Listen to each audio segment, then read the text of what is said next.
We cap off April with the second installment to The Longest Journey, Dreamfall. Dreamfall is an adventure game by Funcom that was released for Windows PC and Xbox in 2006, starring Zoe Castillo, Newport's own, April Ryan, and Kian Alvain. The game opens up with a man named Brian Westhouse, a journalist from Stark who ended up in Arcadia and met April in the first game, writing in his journal at a Buddhist monastery, preparing to be transported to some unknown world. This acts as our prologue of the game, and is the only time we see Brian, so the player gets to control 4 characters in total. It's not very long, but it paves the way for us to come to our main title character, Zoe Castillo. Dreamfall takes the longest journey from a point-and-click adventure game to an action-adventure game. You have more control over your character's movements, more of the cities are open to you, and you can even fight enemies. The fighting itself tends to feel out of place, more so if you're familiar with the first game. There isn't a lot of room for tactics either, and it's difficult to get a hit in and dodge in time before getting hit yourself. Blocking is useless against stronger attacks, so you better get that dodging down if you want to live.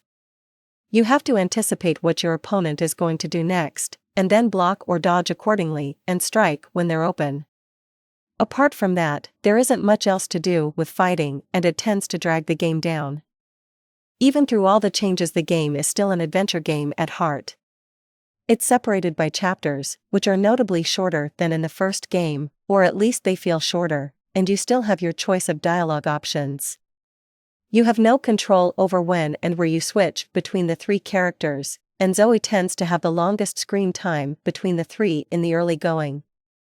This has the chance of being either fun and exciting because you never know when you're going to switch, or really, really annoying if you enjoy one character more than the others, but such is the price when you switch between characters so frequently. There are certain times in the game where you'll have to sneak past an obstacle in fear of death. That's easy enough to do, although sometimes it doesn't even matter if you crouch down to sneak. Step on some glass, or go in the wrong direction, and it's all over. You can look at objects and listen in on people from a distance. You'll be unable to move or do much else while in this mode. While this is handy with eavesdropping on people, you won't find much uses for it in the main plot, surprisingly. The mobile phone takes the place of the diary and conversation logs in the first game. It even comes with a picture of Wonkers, a mechanical ape that follows the news, repeats your schedule, and is just the saddest thing you've ever seen. Items are still important in solving puzzles, though you don't necessarily have to be as observant as in the first game, you still need to use your head. Puzzles have also taken a step up in this game, turning into challenging mini-games that requires matching images on a screen. I'd almost take the way puzzles work in the first game over it. Almost. Zoe Castillo has to be the most normal person I have ever seen in a video game without coming across as bland.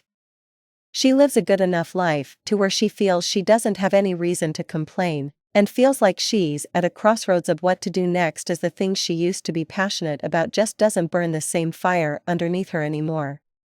As a character, I relate to her a lot more than April, not to say April wasn't relatable, just that Zoe is relatable for a different group of players. The story takes place 10 years after the first game, and a lot has changed. April is now a hardened warrior who taught herself to kill without remorse and is the leader of a rebel group in Arcadia. April considers Arcadia her home now, and currently lacks a sense of real purpose, having accomplished what was expected of her in the first game. She learns how to fight with a quarterstaff, and made quite the name for herself, and still she feels her existence has no meaning once she was no longer important in the grand scheme of things. The past has taken its toll on her, and it's seen throughout. Then finally we have Kian Alvain, a soldier and assassin who was tasked with killing April. He's an Arcadia apostle with a strong devotion to the goddess and always addressing women as mistress. As he continues on his journey, he starts to see a different side of his people, which leads to him questioning his own beliefs, and we all know what happens when people start questioning beliefs. Dreamfall is a worthy addition of The Longest Journey, and an overall good upgrade from the previous game. If you enjoyed The Longest Journey, then Dreamfall is worth giving a chance, and it's also possible to play without needing to play the first one. Get it?